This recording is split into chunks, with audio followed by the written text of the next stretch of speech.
വിഴിഞ്ഞം തുറമുഖ പദ്ധതിയുടെ പാരിസ്ഥിതികാനുമതി ചോദ്യം ചെയ്തുള്ള ഹർജികൾ പരിഗണിക്കാൻ ദേശീയ ഹരിത ട്രൈബ്യൂണലിന് സുപ്രീം കോടതി അനുമതി. മുൻധാരണയില്ലാതെ 6 ആഴ്ചയ്ക്കകം ഹർജികൾ തീർപ്പാക്കി വിധി പ്രസ്താവിക്കണം.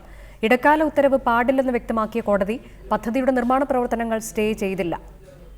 വിഴിഞ്ഞം തുറമുഖ പദ്ധതിയുമായി ബന്ധപ്പെട്ട നിയമതർക്കങ്ങൾ വീണ്ടും ദേശീയ ഹരിത ട്രൈബ്യൂണലിലേക്ക് വഴിതിരിച്ചു വിട്ടുകൊണ്ടാണ് സുപ്രീം കോടതിയുടെ നിർണായക ഉത്തരവ്.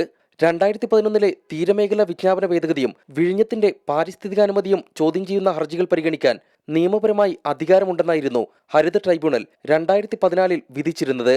എന്നാൽ ഹരിത ട്രൈബ്യൂണൽ അധികാരപരിധി മറികടന്നുവെന്ന് സംസ്ഥാന സർക്കാരും തുറമുഖ കമ്പനിയും സുപ്രീം കോടതിയിൽ ചൂണ്ടിക്കാട്ടി. തീരമേഖല വിജ്ഞാപന ഭേദഗതി പരിശോധിക്കുന്നത് സംബന്ധിച്ച തർക്കം സുപ്രീം കോടതിയുടെ പരിഗണനയിൽ തന്നെ നിർത്തിക്കൊണ്ടാണ് പാരിസ്ഥിതികാനുമതി ചോദ്യം ചെയ്യുന്ന ഹർജികൾ പരിഗണിക്കാൻ ട്രൈബ്യൂണലിനോട് ചീഫ് ജസ്റ്റിസ് നിർദ്ദേശിച്ചത്. 6 ആഴ്ചയ്ക്കകം മുൻധാരണയില്ലാതെ ഹർജികളിൽ വിധി പ്രസ്താവിക്കണം. ഇടക്കാല ഉത്തരവ് പാടില്ലെന്ന നിർദ്ദേശം നിർമ്മാണ പ്രവർത്തനങ്ങൾ തുടരാൻ സഹായകരമാകുമെങ്കിലും ഹരിത ട്രൈബ്യൂണൽ കടുത്ത നിലപാടെടുക്കുമോ എന്ന ആശങ്കയിലാണ് സംസ്ഥാന സർക്കാരും കമ്പനിയും. M Unnikrishnan, reporter, Delhi.